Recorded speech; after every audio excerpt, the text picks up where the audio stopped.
Bismillahirrahmanirrahim. Asyhadu an la ilaha illallah wa asyhadu anna Muhammadar Rasulullah. Allahumma shalli ala sayyidina Muhammad wa ala sayyidina Muhammad.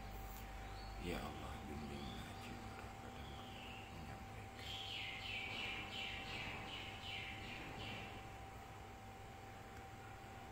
Assalamualaikum warahmatullahi wabarakatuh, sahabat-sahabatku yang ada di Facebook dan dimanapun berada. Pada kesempatan pagi ini saya ingin berbagi pengalaman dalam menyaksikan Allah dalam kehidupan nyata menggunakan kesadaran. Jadi gini teman-teman, sahabat-sahabat dimanapun berada, sebelumnya saya panjatkan dulu puji syukur kepada hadirat Allah Subhanahu wa Ta'ala yang telah memberikan nikmat iman, Islam dan ihsan kepada kita, sehingga kita masih diberikan keistiqomahan oleh Allah. Salawat serta salam kita curahkan kepada Habibana wa Nabiyana Muhammad sallallahu alaihi wasallam. Mudah-mudahan kita adalah salah satu umatnya yang mengikuti ajaran-ajaran beliau sampai yaumil akhir nanti. Pada kesempatan pagi ini saya ingin berbagi cara mudah menyaksikan Allah dalam kehidupan nyata menggunakan kesadaran.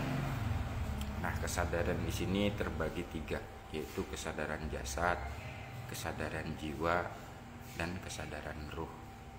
Lalu bagaimana cara mengaktifkan kesadaran ini? Cara mengaktifkan kesadaran dengan menggunakan metode zikir. Nah, ini zikirnya ada yang zikir jahar, ada juga yang zikir sir. Nah ini, jadi bagi para sahabat-sahabat yang ahli zikir, nah ini kita berbagi dalam bentuk pengalaman. Jadi mohon maaf, sebenarnya saya bukan ahli ilmu, tapi saya ingin berbagi pengalaman melalui apa yang saya alami. Kadang-kadang kita ini dipersulit untuk mengenal Allah. Kita ini dipersulit untuk menyaksikan Allah dalam kehidupan nyata. Seakan-akan Allah itu khusus untuk orang-orang yang sudah berilmu tinggi. Allah itu khusus untuk keturunan-keturunan yang memang dikatakan keturunannya itu nyambung ke Rasulullah. Nah, ini seakan-akan orang awam kayak kita ini tidak bisa menyaksikan Allah. Nah ini, jadi bagi teman-teman, sahabat-sahabat, ini saya ingin berbagi bagaimana cara mudahnya. Baik, sebelum saya lanjutkan dalam penjelasan kesadaran jasad, kesadaran jiwa, dan kesadaran ruh ini, saya ingin berbagi dulu pertama kali pengalaman saya mencari Tuhan, mencari Allah.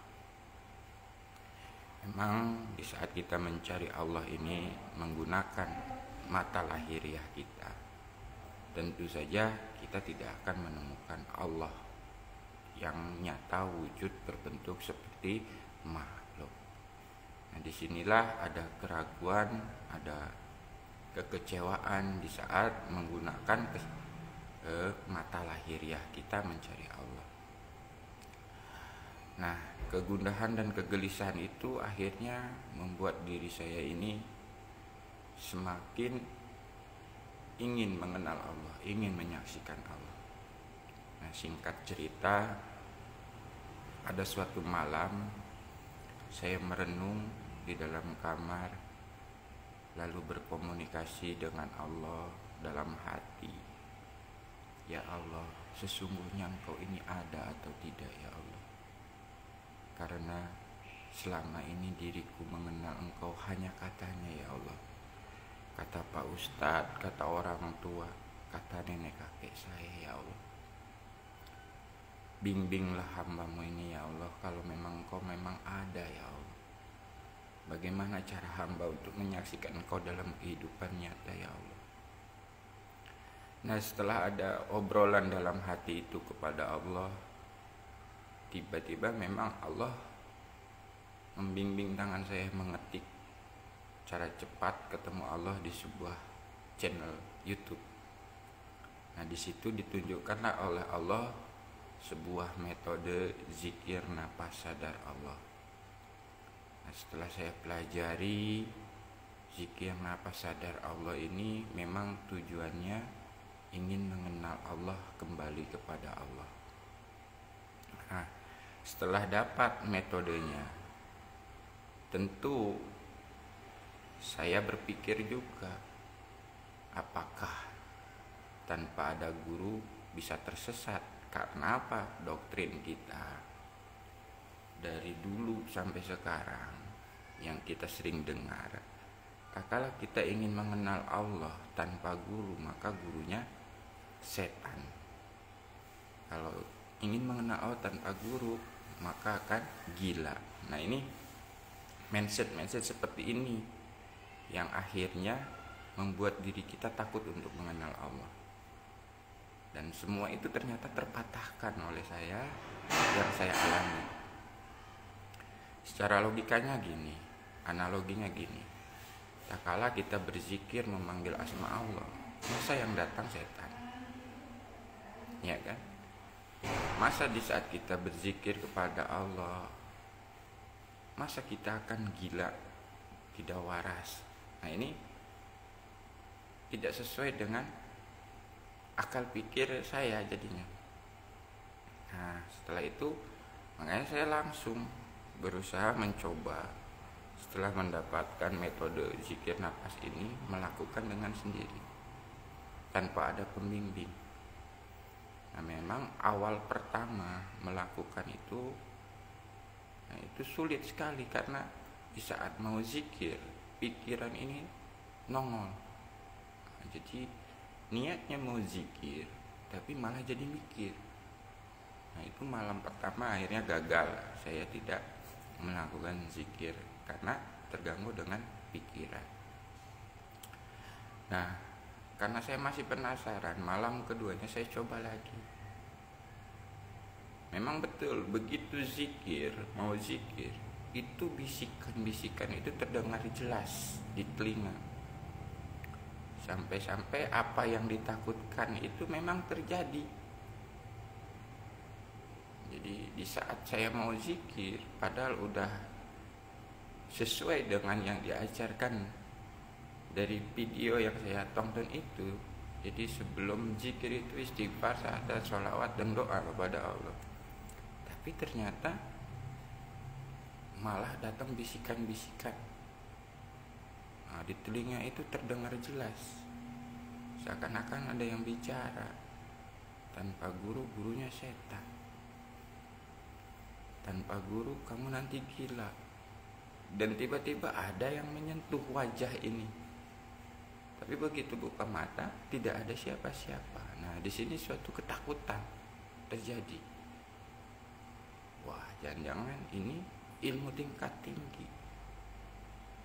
Nah, tapi di malam kedua itu akhirnya saya tidak zikir juga karena ketakutan. Tapi saya masih penasaran. Di saat malam ketiga, disitulah ada komunikasi dulu kepada Allah melalui batin. Ya Allah, kalau memang ini metode benar-benar petunjuk darimu yang harus aku lakukan, ya Allah, tolonglah ya Allah. Aku ini hamba-Mu yang tidak bisa apa-apa, tidak tahu apa-apa, ya Allah. Bimbinglah hamba untuk bisa berzikir kepadamu menggunakan metode ini. Nah, setelah ada ucapan, udah ada komunikasi dengan Allah, disitulah mulai saya dibimbing oleh Allah untuk menyadari nafas. Dan ternyata setelah jiwa saya ini menyadari nafas, lalu berzikir, hati ini mengikuti nafas. Nafas masuk, nafas keluar, Allah, Allah, Allah, Allah. Nah, di pertengahan itu zikirnya jadi berubah. Jadi ya Allah, ya Allah, ya Allah. Dan semakin lama semakin berubah lagi menjadi zikirnya Allah, Allah, Allah. Jadi di saat zikir ini berubah, saya ikuti terus.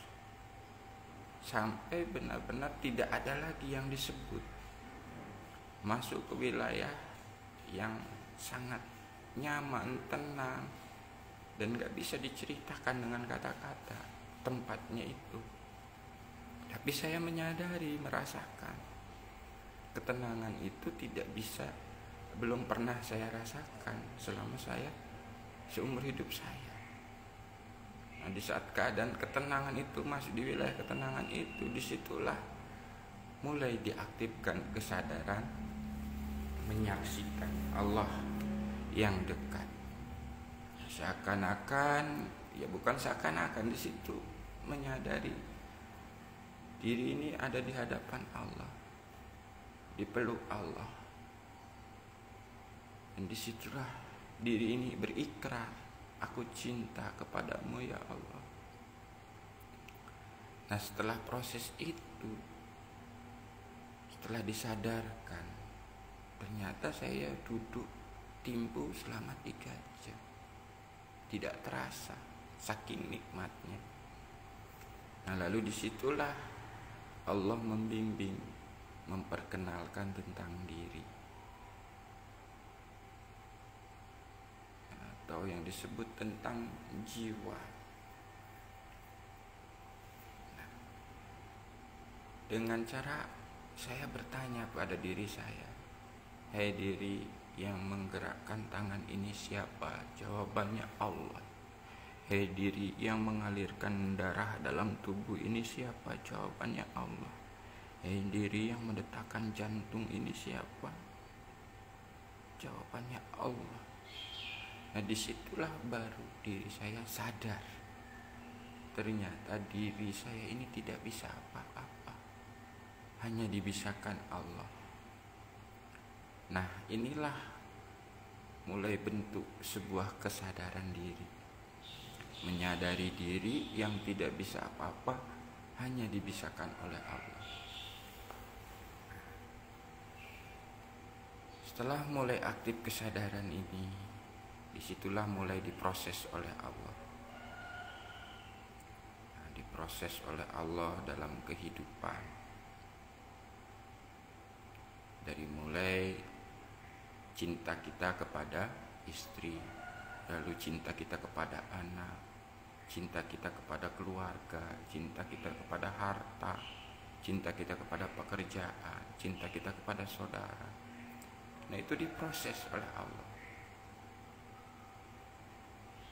Di saat kita memang mengatakan atau berikrar, aku cinta kepadamu ya Allah, maka diproses dalam kehidupan. Masihkah ada cinta-cinta yang lain di hatimu selain Allah? Nah, di saat mengalami proses itu ya memang nikmat, dan secara manusiawinya ya mungkin perih, tapi sesungguhnya itu adalah nikmat. Nah, itu proses awal aktifnya kesadaran. Lalu bagaimana cara mudah menyaksikan Allah dalam kehidupan nyata menggunakan kesadaran ini? Nah, cara mudahnya yaitu dengan pertama kita menggunakan kesadaran jasad. Kesadaran jasad ini menyaksikan Allah karena ada ciptaannya. Nah, mata ini melihat gunung. Nah, di saat mata ini melihat gunung, lalu kesadaran jasadnya menyaksikan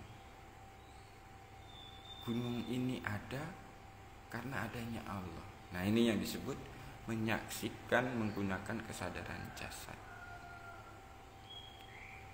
Jadi menyaksikan Allah karena ada ciptaannya, ada gunung, ada langit, ada manusia, ada alam semesta ini. Nah, itu dengan kesadaran jasad. Nah, untuk mengaktifkan kesadaran jasad ini bisa menggunakan metode zikir zahar, atau bisa juga menggunakan metode fatra.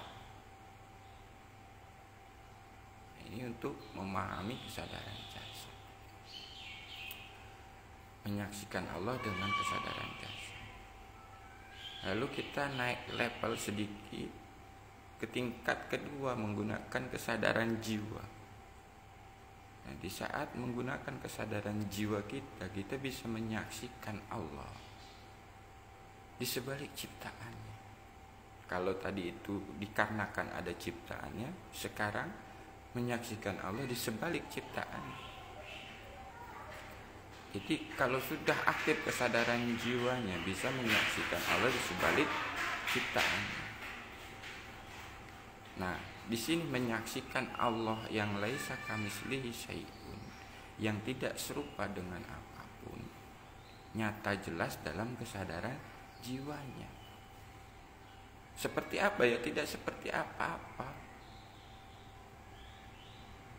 Nah, tapi kita bisa menyaksikan yang tidak seperti apa-apa itu di saat menggunakan kesadaran jiwa kita. Nyata. Contoh misalkan begini.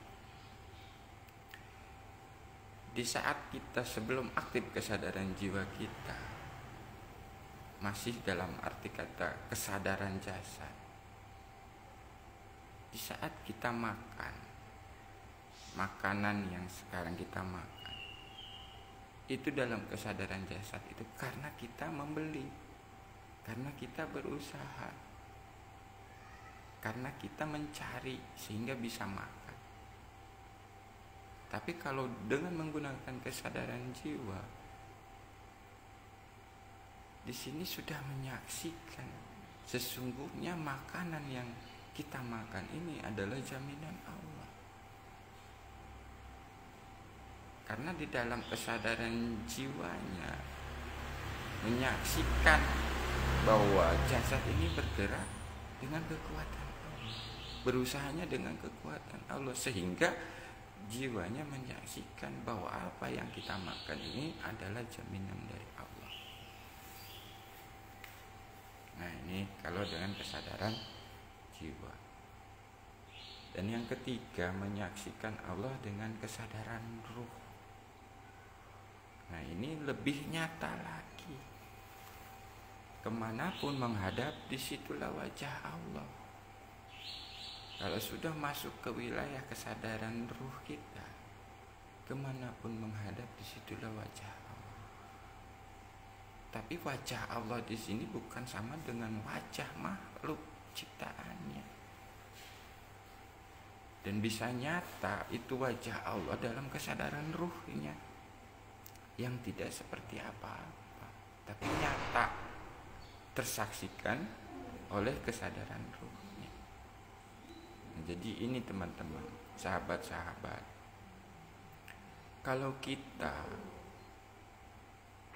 dipersulit untuk mengenal Allah, menyaksikan Allah dalam kehidupan dengan keilmuan yang terlalu jelimet, ya sampai kapan? Nah, dengan ilmu yang sedikit, simple, mudah, tapi bisa kita aplikasikan. Nah, ini kita jalankan saja. Jangan takut. Justru kesesatan, kekafiran yang nyata itu tak kala kita mengaku mempunyai Tuhan, tapi nggak mengenal dengan Tuhan. Nah, kalau menurut keilmuan, dalam ruh ini pun dibagi-bagi, dalam jiwa pun dibagi-bagi, dalam jasad pun dibagi-bagi. Tapi dalam kesadaran ini simpel. Untuk mengenal jasad gampang lah, karena terlihat oleh mata. Nah, untuk mengenal jiwa ini nggak bisa pakai mata jasad, gitu loh. Tapi pakai kesadaran tadi, mata kesadaran. Karena jiwa ini tidak bisa diserupakan atau ditunjukkan bentuknya seperti apa. Tapi tak kalau udah aktif nanti akan paham, memahami jiwa itu yang mana, ruh itu yang mana, jasad itu yang mana. Tentu dalam bimbingan Allah. Jadi dikala kita memang murni lurus ke Allah, minta petunjuk Allah, maka Allah akan berikan. Terus bagaimana? Apakah perlu pembimbing ini? Ya perlu pembimbing ini, tapi sesuai fungsinya. Jangan sampai menduakan Allah dengan pembimbing. Lalu bagaimana kita untuk bisa mendapatkan pembimbing yang benar? Ya kita minta kepada Allah.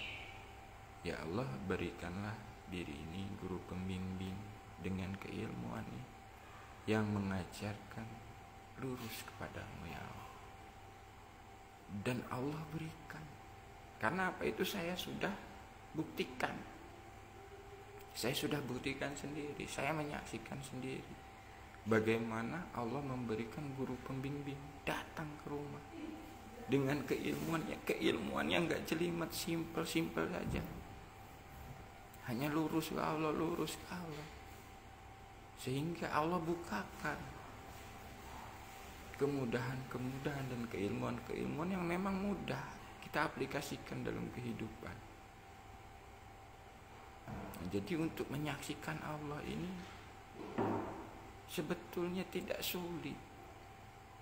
Sampai ada yang mengatakan, masa Allah bisa disaksikan? Terus kalau kita tidak bisa menyaksikan Allah, selama ini kita menyembah siapa?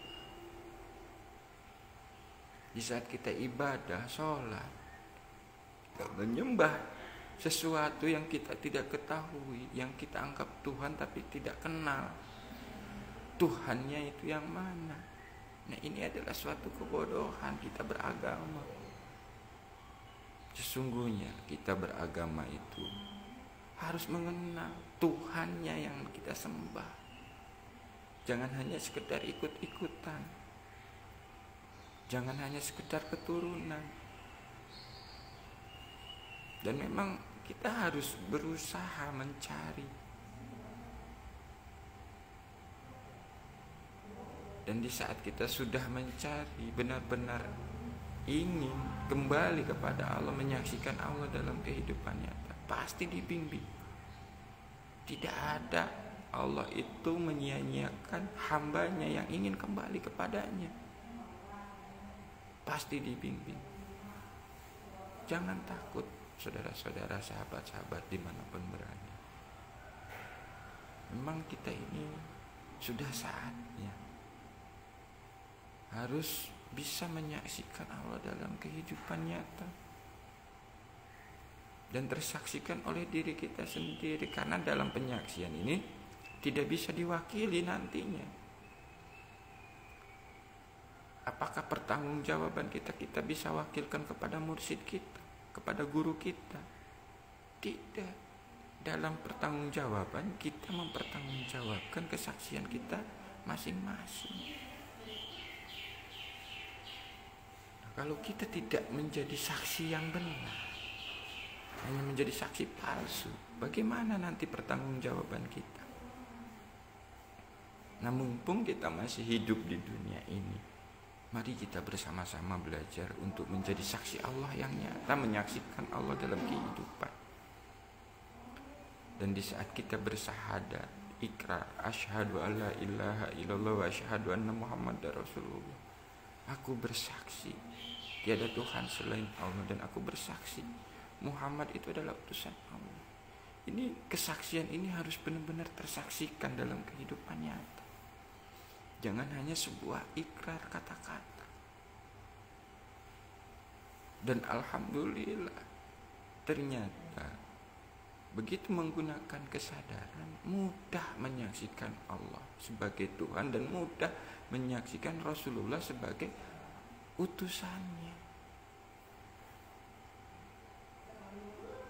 Nah ini teman-teman, sahabat-sahabat, jangan sampai kita tertipu dengan kata-kata yang seakan-akan benar.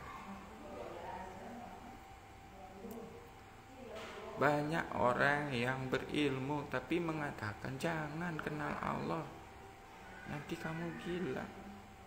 Jangan kau mengenal Allah, nanti kamu sesat. Ini bagaimana coba? Kita yang tidak berilmu ditakut-takutin untuk mengenal Allah, gak boleh mengenal Allah. Ini kita berpikir secara rasio, akal logika saja. Dan tanyakan pada diri kita sendiri, selama kita beragama, sudahkah diri kita mengenal Tuhan yang kita sembah menurut ajaran agama itu sendiri? Ini yang harus dipertanyakan pada diri. Di saat ada cara mudah dibilang sesat, di saat cara ada mudah dibilang penyimpangan. Ini orang-orang yang seperti ini adalah bentuk iblis yang nyata. Karena iblis itu tidak ridho bahwa kita mengenal Tuhan. Karena apa? Di situ sudah jelas di dalam Al-Quran.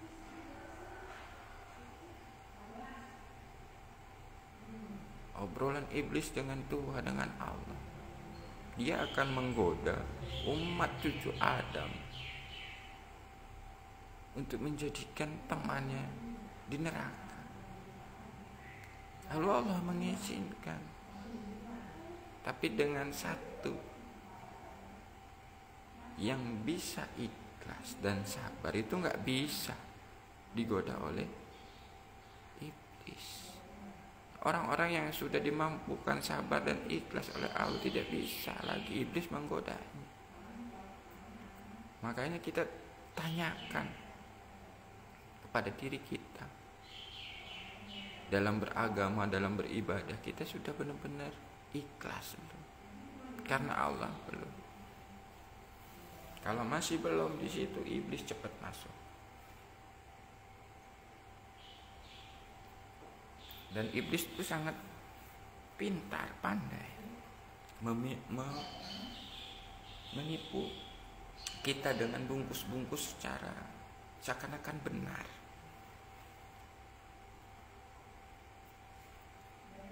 Di sini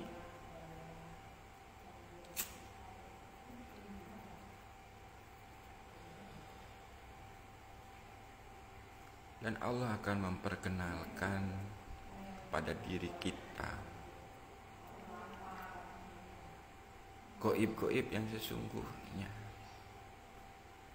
Jadi di saat mengenal Allah itu bukan mengenal goib-goib seperti genderuwo, kuntilanak, pocong, jenglot, bukan.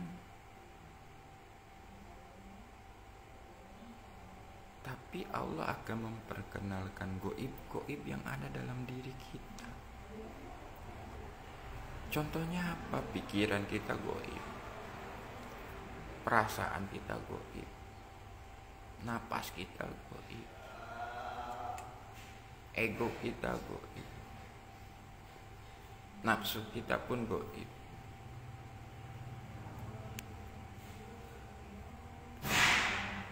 Nah itulah yang nanti Allah akan perkenalkan tentang goib-goib yang ada di dalam diri. Bukan tentang goib makhluk halus semacam genderuwo, pocong, kuntilanak. Dan di sini pun kita akan diperkenalkan dengan sifat-sifat yang ada dalam diri kita yang goib.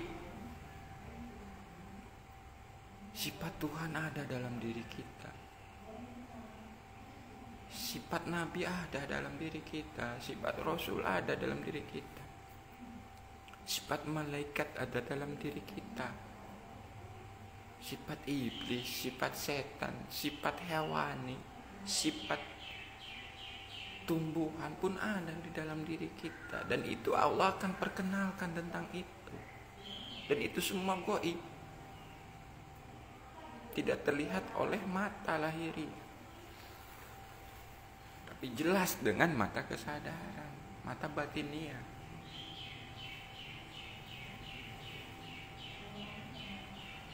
Makanya diri kita sudah menyadari Allah murni, benar-benar Allah sebagai Tuhan kita. Tidak akan tertipu lagi dengan goib-goib yang tadi.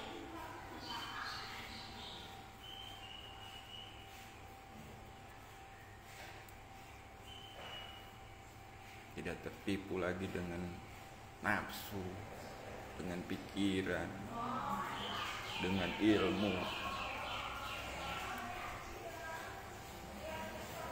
Ilmu pun gaib.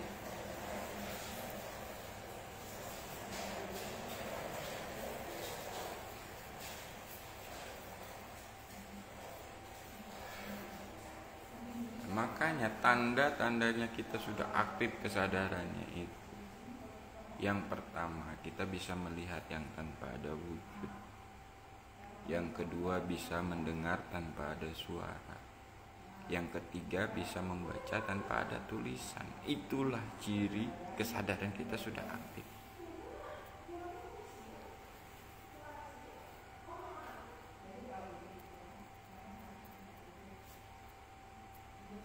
Maksudnya seperti apa melihat tanpa ada wujud? Yaitu di saat kita menyaksikan, selalu menyaksikan Allah yang laisa kamitslihi syai'un, yang tidak serupa dengan apapun. Lalu mendengar tanpa ada suara, mendengar ilham-ilham dari Allah, petunjuk-petunjuk dari Allah, yang tanpa ada suara bisikan, tapi jiwa kita itu, diri kita itu paham. Nah, ini yang disebut mendengar tanpa ada suara. Lalu membaca yang tanpa ada tulisan. Kita bisa membaca ayat-ayat Allah yang tidak tertulis. Dari apa? Dari hikmah-hikmah kejadian. Contoh misalkan sebagai level kita lah, yang disebut manusia awam, orang awam. Di saat kita sedang naik motor, tiba-tiba ban ini pecah, ban ini bocor. Kalau tanpa kita menggunakan kesadaran untuk membaca kejadian ini, tidak akan ketemu hikmahnya. Yang ada pasti marah-marah, emosi, amarah yang keluar. Tapi begitu kita baca dengan kesadaran, kita diam sejenak, lalu menyadari Allah, lalu kita baca apa maksudnya Allah. Engkau memberikan kondisi ban ini pecah, bocor.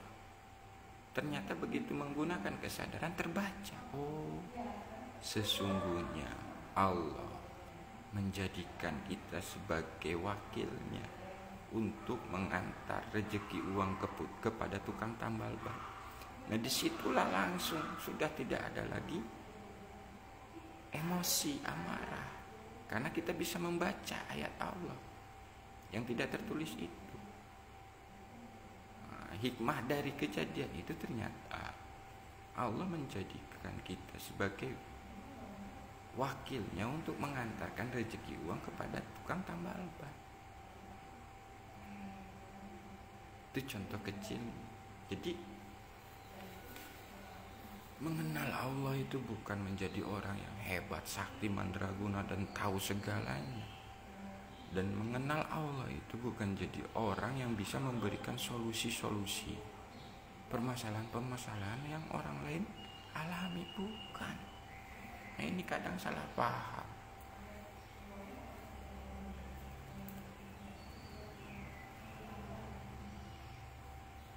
Jadi orang-orang yang mengenal Allah itu dalam hidupnya, dia akan menjadi saksi Allah, abdi Allah, khalifah Allah.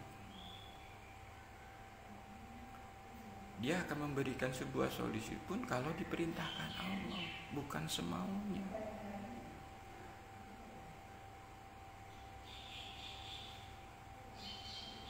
Nah, orang-orang yang sudah benar-benar menyaksikan Allah nyata dalam kehidupannya, maka dia akan selalu bergantung kepada Allah. Setiap ada masalah apapun dia bergantung kepada Allah, tanpa memikirkan bagaimana Allah memberikan pertolongannya, Allah memberikan solusinya.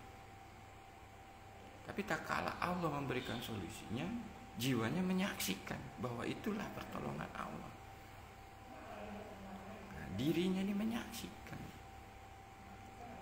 bahwa pertolongan Allah itu dekat, nyata bagi dirinya yang menyaksikan.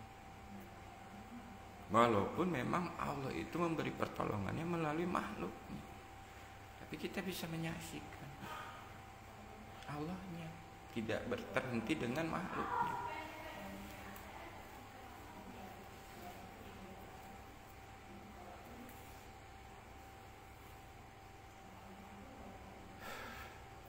Contoh aja, di saat saya memang nggak punya apapun untuk dimakan, nggak ada uang untuk beli makan, saya memohon kepada Allah, ya Allah, Engkaulah Tuhanku, dan aku yakin Engkau yang menjamin hidupku ini. Nah, setelah kita kesadarannya menyadari bahwa Allah yang sudah menjamin hidup ini, sudah tidak ada lagi keraguan. Nah, di saat sudah tidak ada keraguan, disitulah kita mengikuti petunjuk-petunjuk Allah, ilham-ilham Allah tadi. Apa yang harus aku lakukan, ya Allah? Ternyata hanya menjalankan perbuatan-perbuatan yang kita anggap itu tidak ada kaitannya dengan uang. Saat saya nyapu karena Allah, ngepel karena Allah, nyuci baju karena Allah, selesai itu semua perintahnya dia dijalani dengan penuh kesadaran, dengan penuh bimbingan dari Allah, menjalani perintahnya itu. Dan Allah buktikan, selesai saya menjalankan perintahnya, Allah berikan rezeki yang tanpa diduga-duga, melalui seseorang yang digerakkan hatinya untuk mentransfer uang senilai 700.000. Nah, disinilah penyaksiannya bahwa hidup ini dijamin Allah.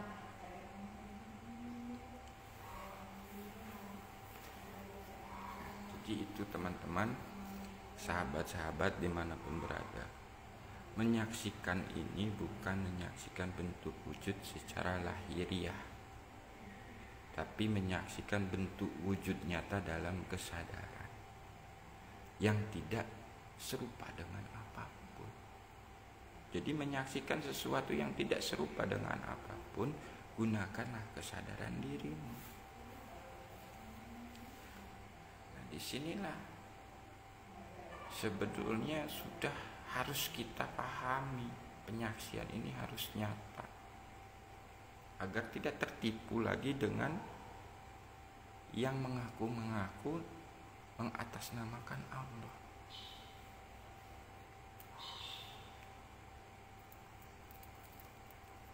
Dan banyak yang tertipu dengan pemahaman Allah yang nyata itu adalah manusia. Ini jadi selama ini kita meyakini bahwa Allah yang nyata itu manusia, itu adalah kesesatan juga. Manusia ini hanyalah wakil, bukan Allah. Wakil Allah di muka bumi ini, wakil itu ya bukan Allah.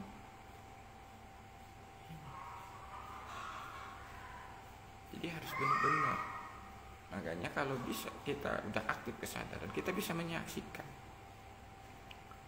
mana yang memang benar-benar murni dari Allah, mana yang tercampur ego dirinya, tercampur nafsunya, tercampur keinginannya. Itu bisa tersaksikan.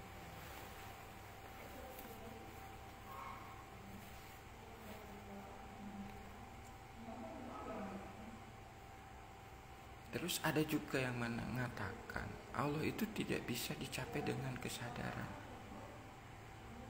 Betul, nggak salah. Tapi kesadaran itu hanya sebagai alat yang Allah berikan. Jadi kalau kita mengakui kesadaran itu yang bisa menyaksikan Allah, salah. Tapi tak kala kita memang berserah total kepada Allah, lalu Allah izinkan kesadaran kita ini menyaksikan, itu beda. Mengandalkan kesadaran dengan mengandalkan Allah itu beda. Jadi kesadaran ini hanya sebagai alat saja, sarana saja.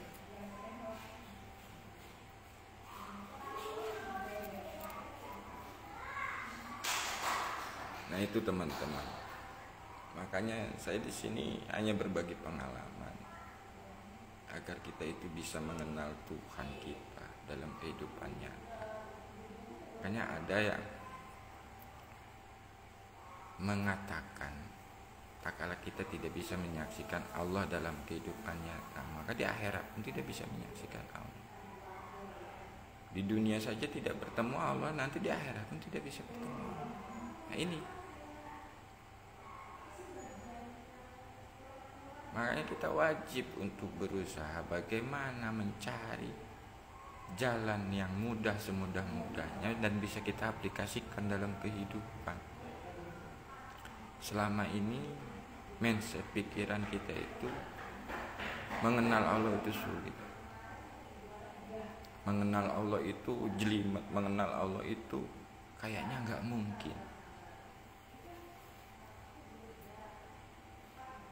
Ternyata Allah itu tidak terbatas dengan apapun. Tak kala dirimu ingin kembali kepada Allah, ingin mengenal Allah, maka akan Allah bimbing dengan cara Allah, bukan cara kita.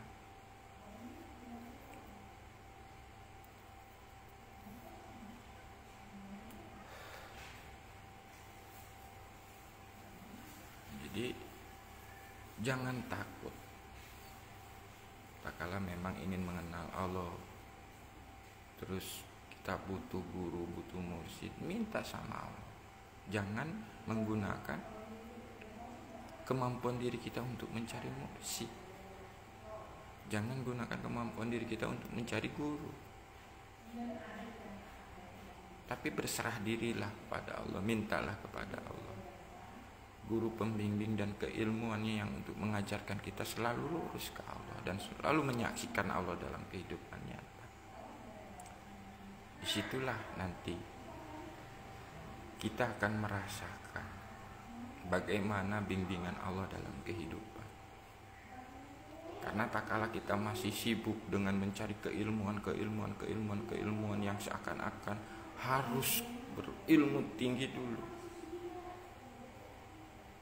ternyata dalam aplikasi nyata dengan sedikit ilmu yang Allah berikan dan kita lakukan dengan penuh kepasrahan kepada Allah, maka Allah bukakan ilmu-ilmu baru, pengetahuan-pengetahuan baru dalam penyaksian.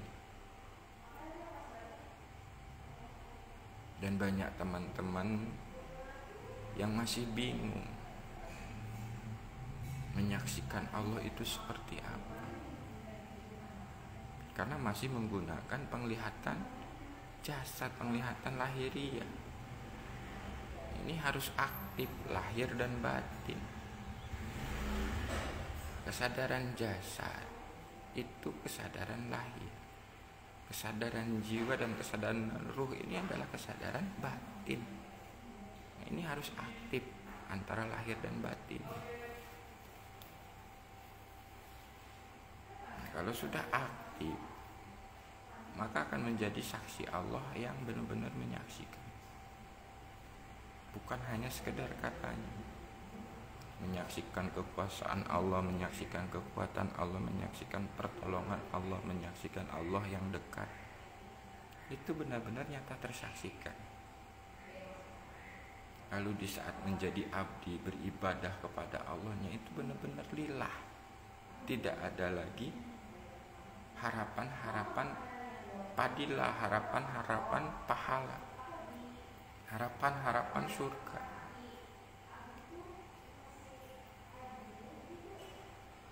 Di saat sholatnya ya benar-benar lillah karena Allah. Di saat puasanya benar-benar lillah karena Allah. Di saat ibadah hajinya benar-benar lillah karena Allah.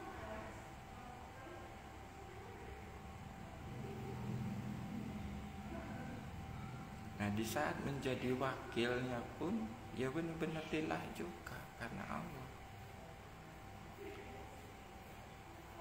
Kita dijadikan wakil Allah, melayani istri, melayani anak, melayani keluarga, melayani sahabat. Ini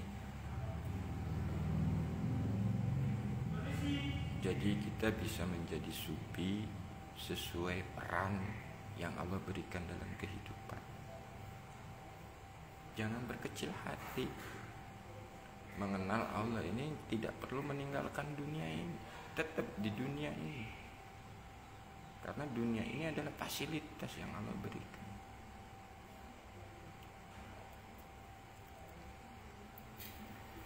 Jadilah sufi sesuai perannya.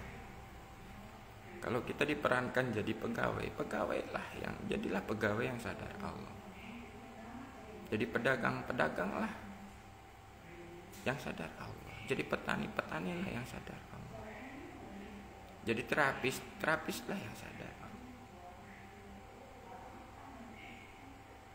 Nah, jadi mengenal Allah itu bukan meninggalkan kepentingan-kepentingan di dunia ini. Karena kepentingan-kepentingan di dunia ini adalah sarana yang Allah berikan. Harus kita saksikan bahwa itu sarana, bahwa itu jaminan. Karena ini akan semua dipertanggungjawabkan.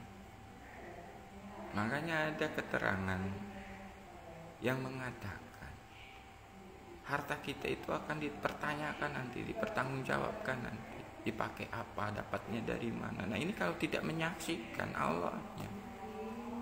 Nah ini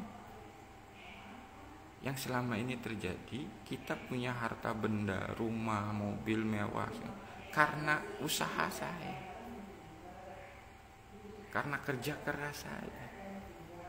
Padahal sesungguhnya itu hanyalah fasilitas yang Allah berikan.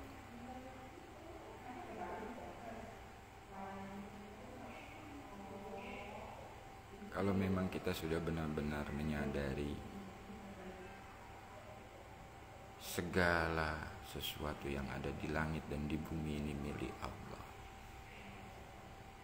lalu apa yang mau kita akui? Di sini teman-teman, sahabat-sahabat, di saat menggunakan kesadaran untuk masuk wilayah-wilayah, makom-makom yang seakan-akan itu tidak bisa tercapai, ternyata bisa kita capai dengan mudah. Contoh misalkan makom fana billah, itu kalau menurut keilmuan untuk mencapai makom fana billah ini sangat sulit. Tapi begitu menggunakan kesadaran, menyadari, ya kan? Di saat kita dapat rezeki, kita menyadari rezeki ini dari Allah. Di saat kita memberikan rezeki kepada anak istri, kita sadari rezeki ini kembali ke Allah. Karena yang bisa memberikan rezeki anak istri itu hanya Allah, bukan diri kita. Nah, tak kala kesadaran kita sudah menyadari itu, ya disitulah bentuk fana billah. Fana, sudah tidak ada lagi pengakuan dirinya yang mampu, dirinya yang bisa memberi. Di situ menyadari dari Allah kembali ke Allah. Tuh, sangat mudah.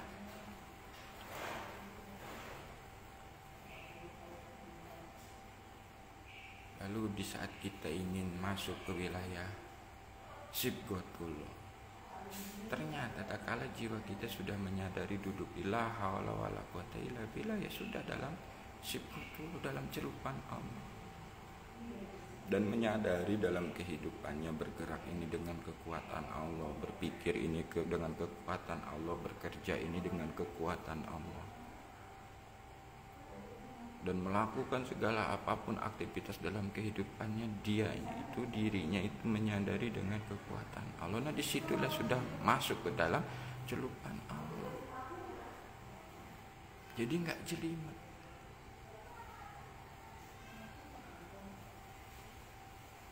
Dan yang tahu diri kita itu masih dalam keadaan kesadaran jasad, jiwa dan ruh, ya diri kita. Karena apa? Kita yang diproses oleh Allah. Coba kita mulai renungkan lagi, kenal lagi jasad kita, jiwa kita, ruh kita, sehingga benar-benar kita mengenal Allah yang sesungguhnya. Dan banyak orang yang mengatakan Allah itu hanya asma, Allah itu hanya sifat, Allah itu hanya af'al, Allah itu hanya wujud yang laisa kamitslihi. Dan itulah yang akhirnya malah menjadi perdebatan tentang Allah. Karena tak kalah menyaksikan asma, menyaksikan sifat, menyaksikan af'al, menyaksikan wujud, ini beda-beda dalam memahami. Tapi kalau sudah masuk ke wilayah mengenal sang pemilik asma, sang pemilik sifat, sang pemilik af'al, sang pemilik wujud, sudah tidak ada lagi yang diperdebatkan. Disitulah menyaksikan Tuhannya, menyaksikan Tuhannya yang bernama Allah, menyaksikan sifat-sifat Tuhannya, menyaksikan perbuatan Tuhan, menyaksikan wujud Tuhannya nyata dalam kesadarannya. Ini teman-teman, cobalah kita itu jangan terikat dengan keilmuan yang kita paham, terikat pemahaman yang kita paham, terikat dengan pengetahuan yang kita paham. Itu akan menjadi hijab untuk diri kita menyaksikan Allah yang dekat. Lepaskanlah semuanya itu, kembali kepada Allah, sehingga kita benar-benar dibimbing oleh Allah dalam kehidupan nyata, menyaksikan Allah dalam kehidupan nyata, menuhankan Allah dalam kehidupan nyata. Alangkah ruginya diri kita hidup di dunia ini tidak mengenal Allah, tidak bisa menyaksikan Allah. Dan kita itu selama ini ditakut-takuti untuk bisa mengenal Allah, untuk menyaksikan Allah. Allah itu maha, segala maha, tidak terbatas oleh ruang dan waktu, tidak terbatas oleh keturunan, tidak terbatas oleh ilmu, tidak terbatas oleh pengetahuan, tidak terbatas oleh pengalaman, tidak terbatas oleh laku. Tak kala engkau ingin kembali ke Allah, kembalilah, berserah dirilah kepada Allah seutuhnya, jasad, jiwa, dan ruhnya berserah kepada Allah, sehingga dibimbing oleh Allah. Dan kau akan dipahamkan tentang ayat-ayat Allah yang tertulis maupun tidak tertulis, dan tidak akan menyimpang dari ajaran-ajaran yang diajarkan oleh Rasulullah. Tapi coba sekarang lihatlah kenyataan dalam kehidupan. Banyak yang mengaku umat Rasulullah Muhammad SAW, tapi dalam perilaku kehidupannya tidak sesuai dengan apa yang diajarkan oleh Rasulullah. Malah tanpa sadar mereka itu menghina Rasulullah, menghina Allah, menggunakan ayat-ayat Allah hanya untuk hal-hal kepentingan nafsunya, mengatasnamakan Rasulullah hanya untuk kepentingan nafsunya. Cobalah kita mulai sekarang menyadari apakah kita sudah benar-benar menyaksikan Allah dalam kehidupan, menyaksikan Nabi Muhammad sebagai utusan Allah dalam kehidupan. Renungkan sahabat, mumpung masih ada waktu, mumpung masih kita diberikan kesehatan, umur panjang, gunakanlah sisa hidup kita ini benar-benar menjadi hamba Allah, menjadi saksi Allah, menjadi khalifah Allah di muka bumi ini, sesuai dengan peran kita yang Allah berikan. Gak perlu kita menjadi peran orang lain, gak perlu kita ingin seperti wali Allah, ingin seperti Nabi Allah, yang ingin seperti orang-orang yang sudah mengenal Allah lebih dulu. Jadilah diri kita sendiri yang mengenal Allah, sehingga apapun yang kita saksikan akan sama dengan mereka yang saksikan. Karena apa? Kita menyaksikan Allah, dan mereka pun menyaksikan Allah. Nah, inilah yang disebut kita mengikuti orang-orang terdahulu. Ya, orang-orang terdahulu itu menyaksikan Allah, berarti kita pun harus menyaksikan Allah. Jadi bagi sahabat-sahabat yang mendengar video ini hanyalah sebuah pengalaman yang saya ceritakan, bukan maksud untuk menggurui, bukan maksud untuk menceramahi, tapi saya di sini berbagi agar kita sama-sama belajar sungguh-sungguh untuk menyaksikan Allah nyata dalam kesadaran kita, sehingga tidak tertipu lagi oleh yang selain Allah. Dan banyak sekali makhluk-makhluk yang mengatasnamakan Allah agar dianggap menjadi Allah. Nah, ini banyak yang terjadi. Jadi setelah kita belajar atau menjadi manusia yang sadar Allah ini, bukan berarti kita tidak membutuhkan ilmu, tidak membutuhkan fasilitas, harta, benda, jabatan, bukan. Justru gunakanlah semua fasilitas itu untuk kembali pada Allah. Karena kalau kita gunakan semua fasilitas itu dengan sesuai fungsinya, dengan bimbingan Allah, yang akan menjadi sarana kita untuk kembali kepada Allah. Di saat kita punya ilmu, sarana ilmu ini yang Allah berikan, kita gunakan sebagai fungsinya sesuai bimbingan Allah, maka ilmu ini akan menjadi sarana untuk kita kembali ke Allah. Di saat kita diberikan harta, fasilitas harta oleh Allah, jabatan oleh Allah, gunakanlah fasilitas itu sesuai fungsinya dengan bimbingan Allah, sehingga harta dan jabatan itu bisa menjadi sarana untuk kita kembali ke Allah. Jadi jangan sampai salah paham teman-teman, sahabat-sahabat dimanapun berada.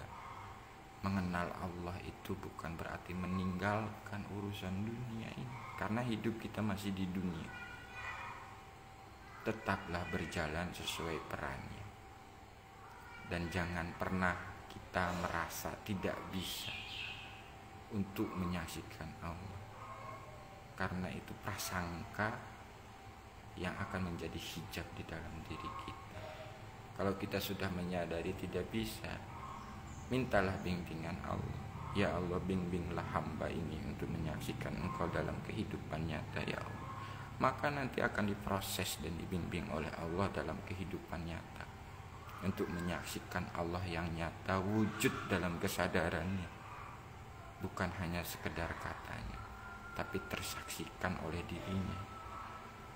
Jadi itulah sahabat-sahabat, teman-teman dimanapun berada, sedikit cerita pengalaman cara mudah menyaksikan Allah dalam kehidupan nyata menggunakan kesadaran. Mudah-mudahan ada manfaatnya. Sekian dari saya, mohon maaf apabila ada kesalahan. Wassalamualaikum warahmatullahi wabarakatuh.